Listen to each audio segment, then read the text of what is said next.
కొంతమంది పిల్లలు పన్నీర్ తినరు కదా, సో వాళ్ళకి ఇది మాత్రం బెస్ట్ రెసిపీ అని చెప్పొచ్చు. అండ్ నేను పన్నీర్ యాక్చువల్గా నేను కొంచెం నాకు టైం తక్కువ ఉందని ఈజీ మెథడ్లో చేస్తున్నాను. ఫస్ట్ అది టమాటా, ఆనియన్స్, కాజు ఇవన్నీ పేస్ట్ చేసేసుకొని డైరెక్ట్ అక్కడ పెట్టేసి దాంట్లోనే స్పైసెస్ అన్నీ యాడ్ చేసేసాను.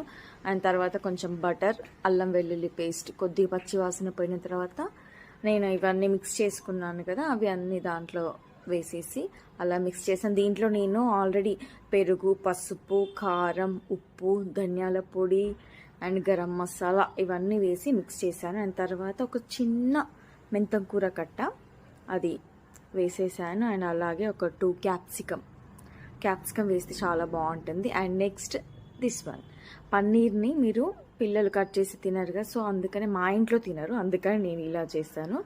గ్రిల్ చేసి మొత్తం ఇలా తురిమేసి అండ్ ప్లస్ ఇలా చేస్తే మీకు కర్రీ థిక్నెస్ కూడా వస్తుంది, అందుకని నేను ఇలా చేస్తాను. అండ్ నెక్స్ట్ కొంచెం ఫ్రెష్ క్రీము, ఇది ఇంట్లోదే పాల మీద మీగడ కొంచెం ఇలా మిక్స్ చేసి వేసేసాను.